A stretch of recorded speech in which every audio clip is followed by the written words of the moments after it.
I have asked you, my compatriots, to sacrifice a little more for the survival of our country. President Bola Tinubu urging Nigerians to make sacrifices and endure the hardship in the country owing to the removal of fuel subsidy.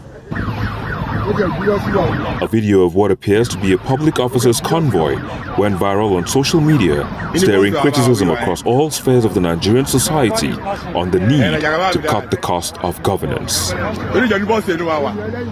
Fast forward to this tweet from Senator Gbenga Daniel, revealing to the nation and the world his decision to suspend his pension and other benefits accrued to him as a former governor of Ogun State. According to him, this is because of his conscience, moral principle, and ethical code against double emoluments. However, this generated reactions. Looking at what it has generated, it clearly goes to show that people are not happy with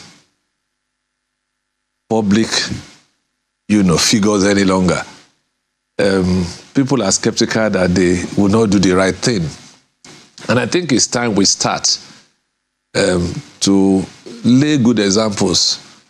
If we want a better society where value system is the order of the day, we must make sure that even in little things, we set good examples so that others can fall in line.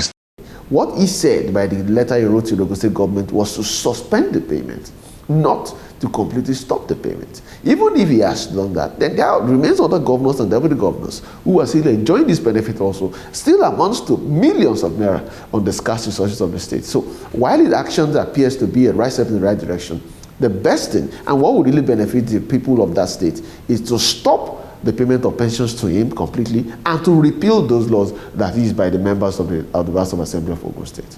SERAP indicates that 22 states have passed life pension laws for ex-governors and their deputies, providing over 200 million naira. Of these 22 former state governors, 14 of them are serving senators in the 10th National Assembly.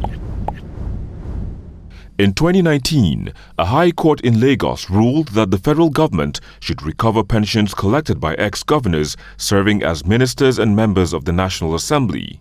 They are in contempt, except that they will argue that they are not parties to that particular decision. But this is public law. This is constitutional law. The court has established the principle. And that principle has not been set aside by a superior court, maybe a court of appeal or the Supreme Court.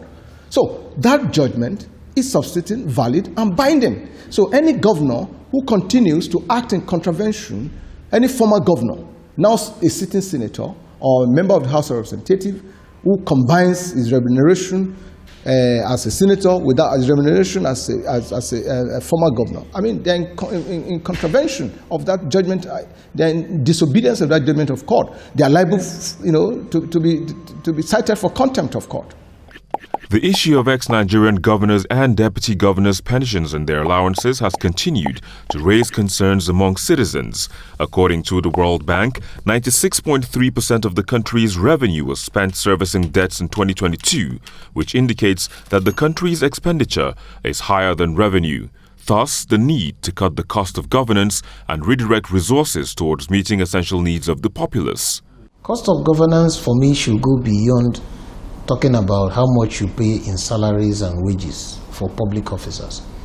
The cost of governance should include the cost of implementing capital projects, which is related to procurement.